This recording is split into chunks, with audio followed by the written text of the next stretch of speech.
நான் கேட்குற இந்த விஷயங்களை நீங்கள் பட்ஜெட் சூஸ் பண்ணுவீங்களா இல்லை எக்ஸ்பென்சிவ் சூஸ் பண்ணுவீங்களா? 120 ரூபா ஹேர் கட் சூஸ் பண்ணுவீங்களா இல்லை 1800 ரூபா ஹேர் கட் சூஸ் பண்ணுவீங்களா? 1800 ரூபாய்க்கு யாரு ஹேர் கட் பண்றா? 120. 120. ஏன் 120? மயிரில் என்னங்க இருக்கு? 300 ரூபா டிஷர்ட் வாங்குவீங்களா இல்லை 2000 ரூபா டிஷர்ட் வாங்குவீங்களா பிராண்டட்? 300 ரூபாய் வந்து ஒரு யூஸ்லேயே போயிடும். 2000 ரூபாய் கொஞ்சம் அவுட் ஆஃப் பட்ஜெட்டு, அதனால மோஸ்ட்டாக நடுவில் இருக்க தான் செலக்ட் பண்ணுவேன். இந்த வீடியோக்காக சொல்லணும் அப்படின்னா 300 ரூபாய் தான்.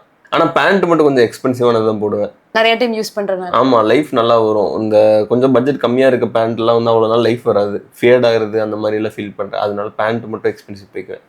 பஸ் ஸ்டாண்டில் இருக்கிற ஹெட்செட்டா இல்லை பிராண்டட் ஹெட்செட்டா? பிராண்டட் ஹெட்செட் தான். பஸ் ஸ்டாண்ட் ஹெட்செட்டு ஒரு சைடு போயிடும். எதுக்காதான்? இல்லை, ஹெட்செட்டு தான், அப்புறம் ஒரு ரெண்டுமே போயிடும். அதனால இதை எப்படி தான் நம்ம 10 ஹெட்ஃபோன் வாங்கி மாற்றுறதுக்கு அதே இதை வச்சுக்கலாம், லைஃபும் வரும். 50 ரூபா சிக்கன் ஃப்ரையா இல்லை 250 ரூபா சிக்கன் ஃப்ரையா? 50 ரூபா சிக்கன் ஃப்ரை 250 ரூபாய்க்கு வாங்கிக்குவேன்.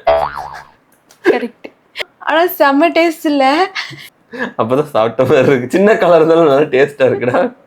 120 ரூபா பிரியாணியா இல்லை 450 ரூபா பிரியாணியா? 450 ரூபா பிரியாணி. 120 ரூபாய் நிறைய பாதிக்கப்பட்டிருக்கேன். லாஸ்ட் ஃபோனு பட்ஜெட் ஃபோனா இல்லை ஃப்ளாக்ஷிப் ஃபோனா? ரொம்ப நாள் வந்து பட்ஜெட் ஃபோன் தான் யூஸ் பண்ணிட்டு இருந்தேன்.